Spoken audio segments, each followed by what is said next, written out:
კიდევ ერთხელ მოგესალმებით, მადლობა რომ გვისმენთ მთელ საქართველოში და გვიყურებთ რადიო იმედის და ტელეიმედის პლატფორმებზე. საგამოცდო ციებ-ცხელება დასასრულს უახლოვდება, ათასობით აბიტურიენტისთვის ცხოვრების ერთ-ერთი ყველაზე სტრესული ეტაპი უკვე გადალახულია და უკანაა მოტოვებული, თუმცა წინ შედეგების მოლოდინის არანაკლებ შფოთვადი პერიოდი იწყება, რომ ბევრი რამ შეცვალა, თუ წლების წინ გამოცდების მოსაცდელებში აბიტურიენტების გულშემატკივარი მთელი ოჯახით, ნათესავებითა და მეზობლებით იყო სავსე, დღეს სურათი რადიკალურად შეცვლილი და განსხვავებულია. საგამოცდო ცენტრებთან მშობლების სიმრავლე იკლებს, ნიშნავს ეს იმას, რომ ახალი თაობა უფრო დამოკიდებელია თუ იმას, რომ დრომ რაღაცნაირად დაგვტოვა საკუთარ გამოწვევებთან სრულიად მარტო. როგორ უნდა ვმართოთ პოსტსაგამოცდო სტრესი და რა როლი აკისრია ოჯახს ამ პროცესში, ამ საკითხებზე ვსაუბრობთ ფსიქოლოგ მარიამ გალობლიშვილთან. მარიამ, მოგესალმებით, მადლობა. მოგესალმებით, დიდი მადლობა მოწვევისთვის. გადაცემაში მონაწილეობისთვის. მე მგონი უნდა დავიწყოთ ყველაზე მნიშვნელოვანი თემით.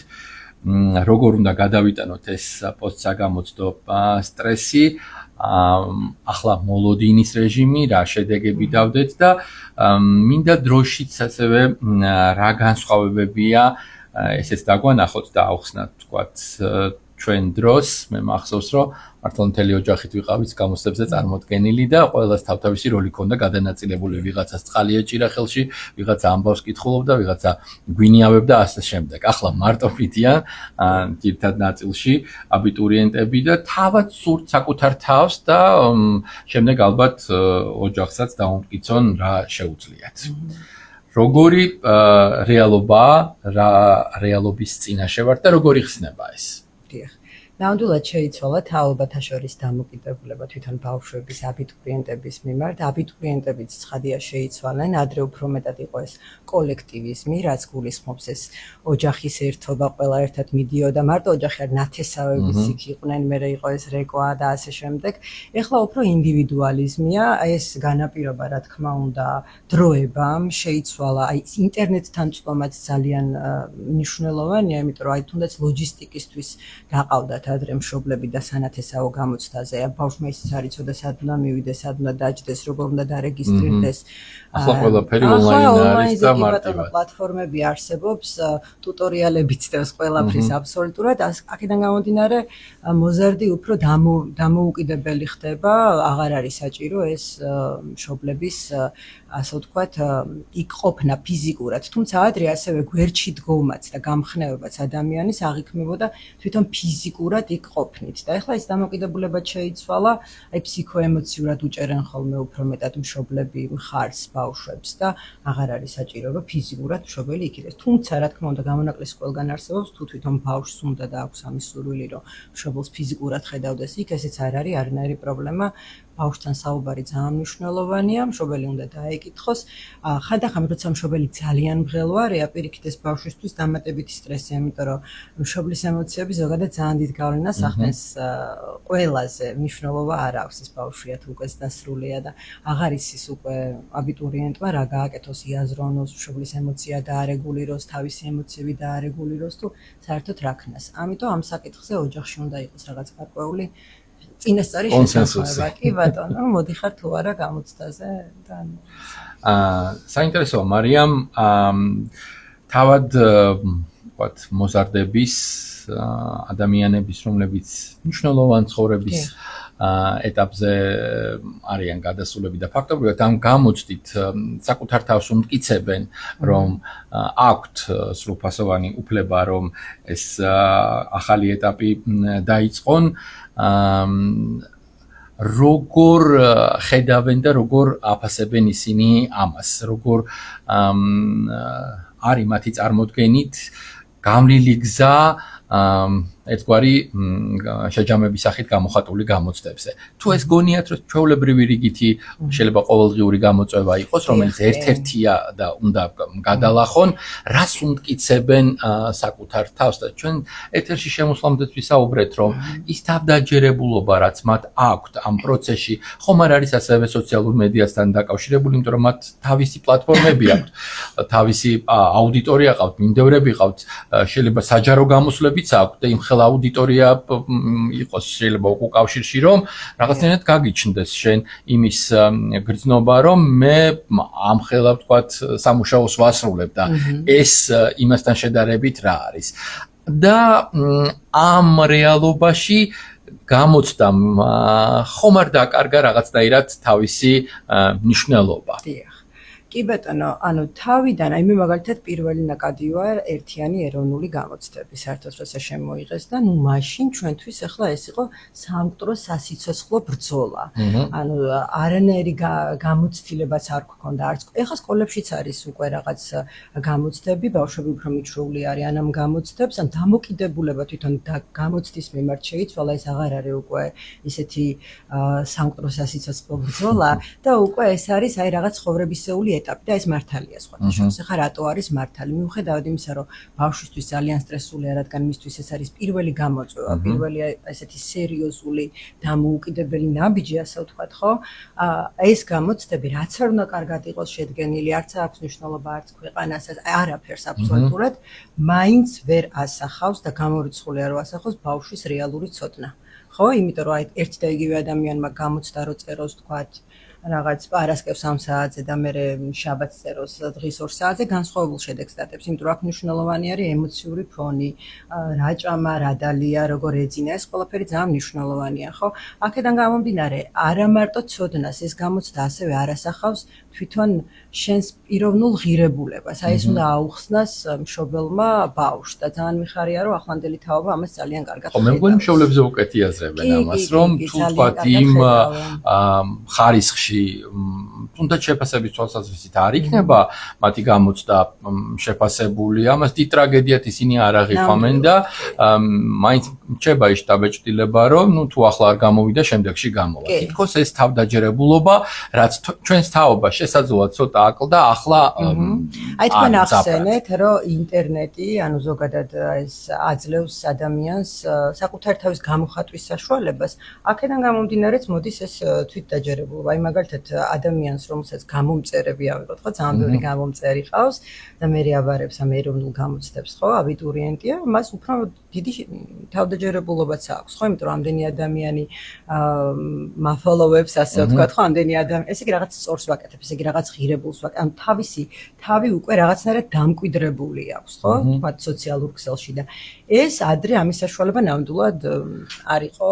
მე ბევრი აბიტურიენტი შემხვდა აი ლაივებით, როდესაც დილით ვიდრე შევიდოდნენ შენობაში და დაიწყებოდა გამოცდა, გვაჩვენებდნენ მთელს ამ პროცესს. ანუ ფაქტობრივად დაკავებულები იყვნენ სრულიად სხვა საქმით და საზოგადოებას უზიარებდნენ იმას, ეს გაზიარება ასევე შფოთვის დაწევაში ეხმარება ადამიანს, შეიძლება ეს ანუ გაუცნობიერებლად ან ცნობიერად გააკეთო, აი თუნდაც წერა, ხო, ფსიქოლოგიაშიც არის ისეთი რომ აი რაღაც თუ გაწუხებს უნდა დაწერო, ან რაღაც შფოთვა თუ გაქვს უნდა დაწერო და ეხლა როცა ამაზე ან ისაუბრო, ხო? და როცა ამაზე საუბრობ და თან ამდენი ადამიანი გისმენს, ეს შენ თავისთვის ძალიან კარგია, იმიტომ რომ შფოთვის დონე ნელ-ნელა უფრო დაბლად იწევს. კარგით, გადავიდეთ მოლოდინზე. ნუ ლოდინი ზოგადად ადამიანისგან ყოფილი ნაწილია და შესაბამისად ის ვთქვათ თუ შედეგია მნიშვნელოვანი, თავისთავად ხდება რომ პროცესი შეიძლება გაიწელოს, აღმოჩნდეს სტრესული, მაგრამ თუ ვთქვათ გვირაბს ბოლოს სინათლე გამოჩნდება, ის მიიღებს იმგვარ კმაყოფილებას, რომ შემდეგ, ნუ გარკვეული ვთქვათ, მინიმუმ ერთი სტატუსი მაინც დაწეროს იგივე სოციალურ ქსელში, დიახ, მე ეს შევწერი.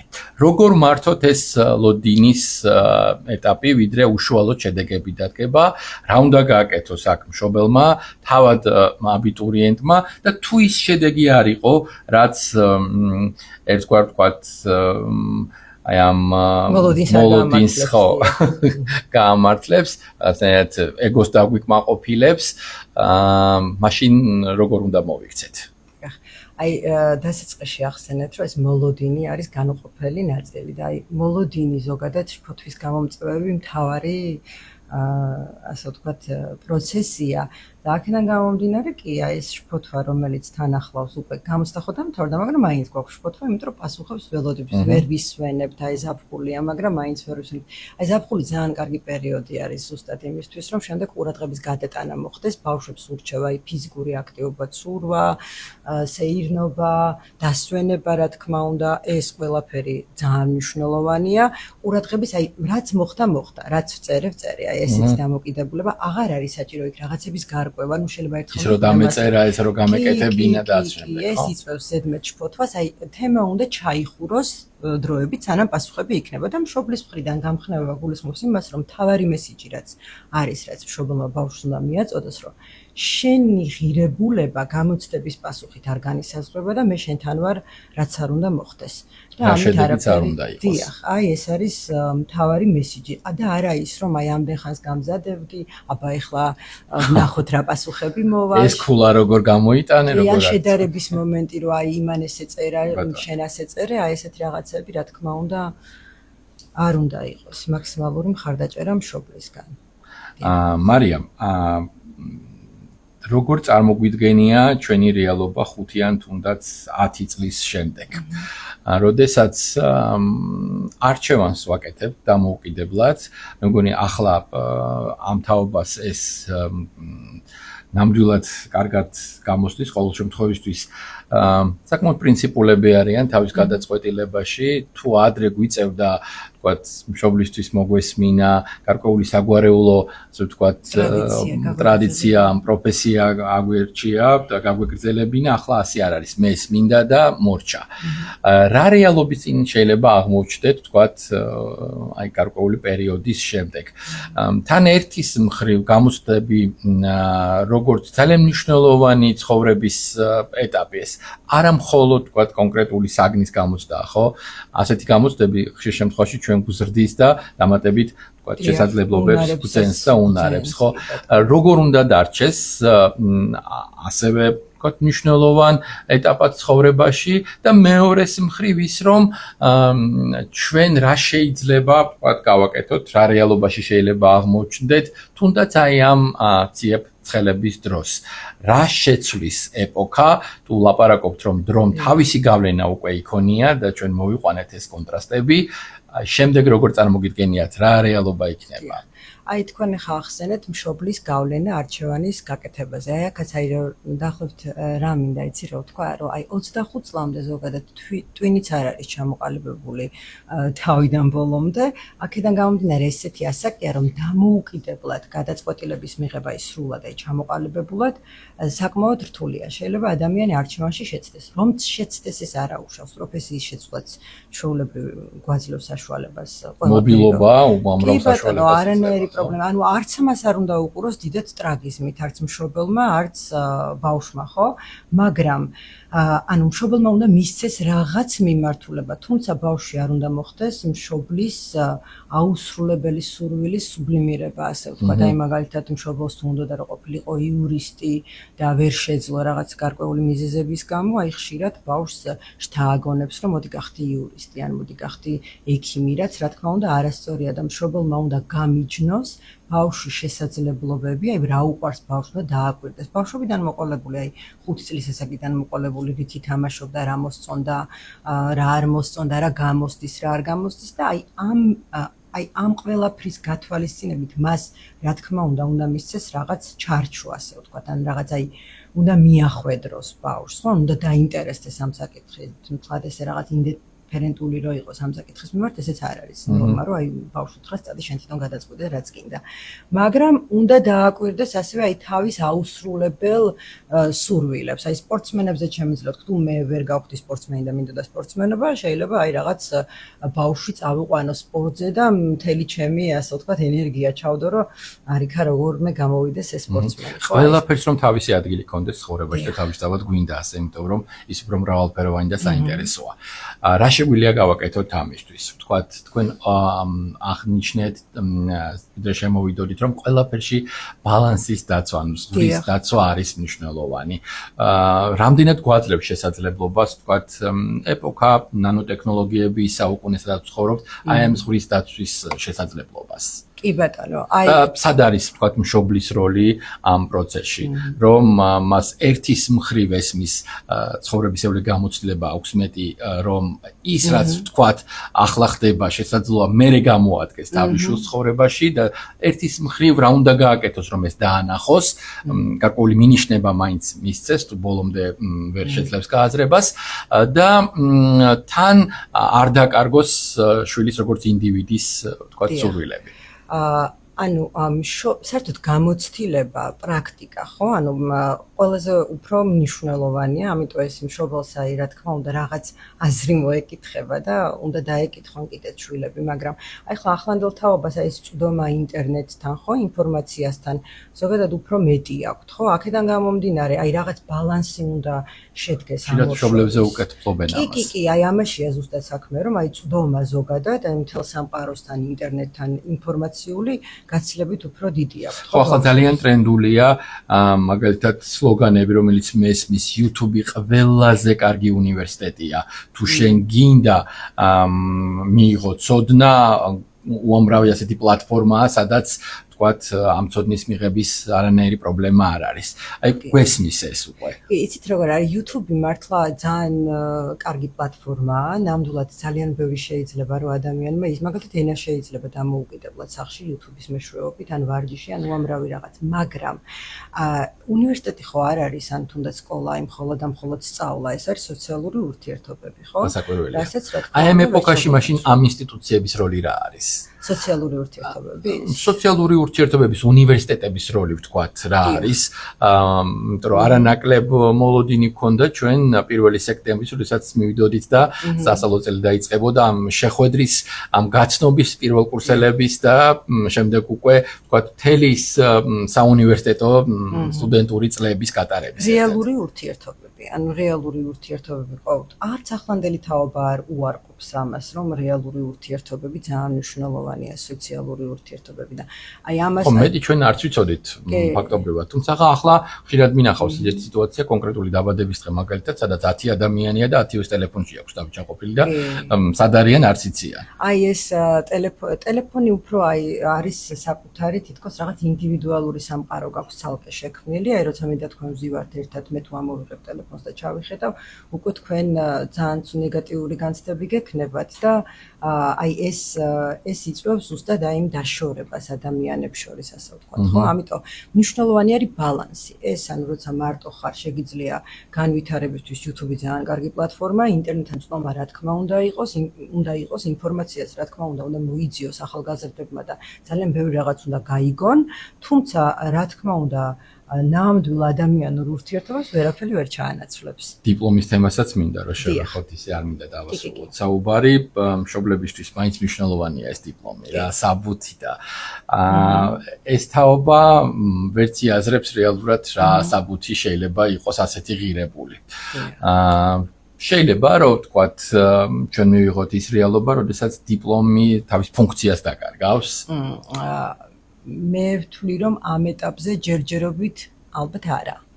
იმიტომ რომ დიპლომი რა თქმა უნდა მნიშვნელოვანია, სასურველია რომ ადამიანმა შეძლოს მისი მოპოვება, თუმცა ძალიან ბევრი ადამიანი ვიცი, ვინც არც ჩააბარა, მაგრამ ახლა ძალიან წარმატებულია და ასევე ვიცნობ ძალიან ბევრი ადამიანს, ვისაც ძალიან ბევრი დიპლომი აქვს. დიპლომები და არა დიპლომი, მაგრამ მაინც ვერ დადო ამ ცხოვრებაში შედეგი, რაც უნდა და ასე ვთქვათ, დიპლომი ადამიანის მეს პიროვნება ზოგადად რა თქმა უნდა არ განსაზღვრავს. ისეც ყოფილა რომ თქვათ გამოცდა ვერ წერა ვიღაცამ კარგად, მაგრამ მაინც მოხდა დაბალი ქულები და მე უნივერსიტეტში მქონდა ძალიან კარგი ქულები, პირიქითაც მომხდარა რომ გამოცდა ძალიან კარგად წერა და შემდეგ უკვე უნივერსიტეტში ცუდი ქულები მქონდა, ასე რომ ეს ცალსახად ნამდვილად ვერ იტყვი რომ ეს ხა დიპლომი საჭიროა, ან არ არის საჭირო, ხო, ასე. მოპოვება, თქვენ აღნიშნეთ ეს სიტყვა. მოპოვება გულისხმობს 9 ზღვის 9 მთის გადალახვას, ბრძოლას, გამოწვევების მოგერიებას.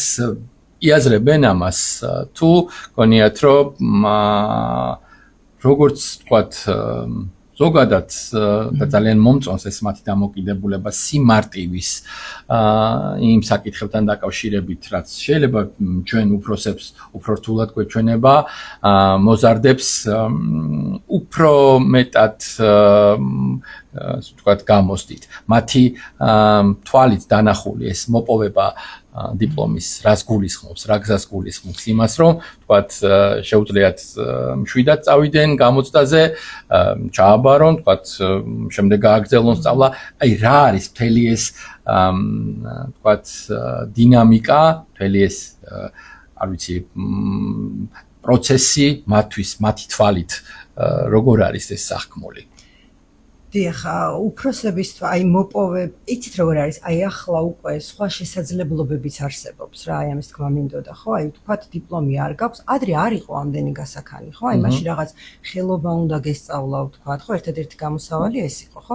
ეხლა უკვე ძალიან ბევრი ალტერნატივაც არსებობს და ზუსტად ამიტომაც დაიწია დიპლომის მნიშვნელოვნება. ახლა სწორი არის თუ არა ეს პირადად ჩემი გადმოსახედიდან, მე ვთვლი რომ სწორია, იმიტომ რომ რაც უფრო აი კატასტროფიზაციას უკეთებ მოვლენას, რომ აი ხა ეს გამოცდა არის რაღაც ძალიან მნიშვნელოვანი, მით უფრო ცუდად წერს ადამიანი. ასე რომ ალტერნატივები ესმის ამ თაობას, რომ არსებობს, ნო ეს არ გამოვა, არსებობს რაღაც სხვა. შესაძლებლობები ძალიან დიდია, სხვა შორის ძალიან მიკვირს ამ ეპოქაში ვინმემ რომ რამე ვერ შეძლოს, იმიტომ რომ აი ძალიან დიდი გასაქანია, ასე ვთქვათ. ასე რომ თუ ის შედეგი დადგება, რაც გსურდათ ჩვენო ძვირფასო მშობლებო და მით უფრო აბიტურიენტებო, ხომ ძალიან კარგი, თუ არა და ყველაფერი წინ არის. რა თქმა უნდა, ყველაფერი წინ არის, ეს არ არის ბოლოს შანსი. ბოლოს და ბოლოს შეგიძლიათ რომ მოვალ წელს ცადოთ კიდევ ბედი, თუ ჩააბარა ხო ესეც ძალიან კარგია. ნამდვილად არ არის არაფერი ისეთი სანერვიულო ამ თემასთან დაკავშირებით. ეს არის უბრალოდ ცხოვრების ეს ეტაპი, რომელიც ბავშვმა უნდა გაიაროს, უნდა გაიაროს დამოუკიდებლად, თუმცა თქვენი მხარში დგომით. ოჯახის მხარდაჭერა ძალიან მნიშვნელოვანია. დიდი მადლობა თქვენ. ფსიქოლოგი მარიამ გალუბრიშვილი გვესაუბრებოდა პირდაპირ ეთერში. მადლობა უთხრათ ჩვენს მსმენელს და მაყურებელს დათმობილი დროისთვის. დიდი მადლობა. დიდი მადლობა თქვენ.